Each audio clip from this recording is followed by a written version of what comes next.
Let's talk about loose leash walking or heel. Everybody wants the dog that walks next to you, that the leash is loose and you're just out strolling and walking around. But leashes are the biggest thing that creates the biggest behavior in dogs because we restrict so much natural ability. We allow them to live in pressure, we allow them to pull on the leash, and they never learn that the release of pressure is with you. So, two different philosophies on getting loose leash walking. One, head on over and watch my leash video because that's where it all starts, is your dog learning to be on a leash with you everywhere you go, and they learn that you're the release of pressure and they aren't constantly pulling on the leash when we're out walking. They just learn to hang out with you. Second of all, you have to help your dog understand the philosophy and the way they think is, I am asking you to walk next to me. It has nothing to do with the leash. The leash has to be on our dogs, one, so we can teach them, two, because in most places there's leash laws. So we have to have a leash on our dog.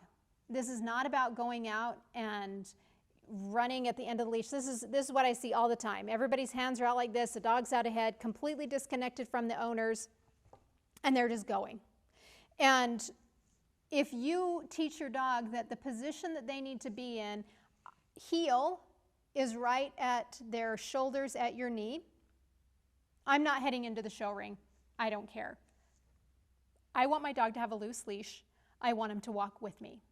And if I stop, I want them to stop. If I go fast, I want them to go fast. And so your body language should always say that I want to go forward.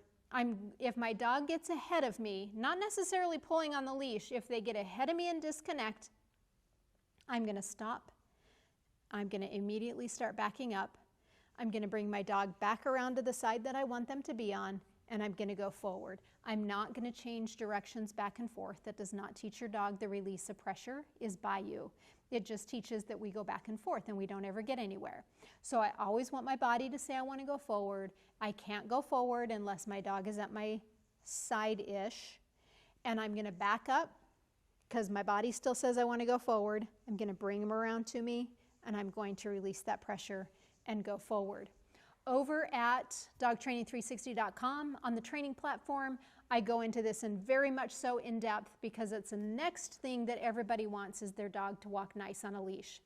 And you can get it if, one, you'll keep a leash on your dog, and two, you'll break the steps down for them so that they understand the only way that we go forward is if they're in the right position to be in, whatever that position is for you, but no pressure. Now I want you to think about this as it pairs into creating a good recall and also loose leash walking. Our dogs learn in the release of pressure. So if they're at the end of the leash and they get away from us, they've learned that going away from us is the release of pressure. And so how do we get a good recall when we're trying to teach them that we are the release of pressure and that everything to us is good and positive, but we allow them to live in pressure and they're constantly seeking the release of pressure by going forward instead of connecting back into us. So the release of pressure happens back to us.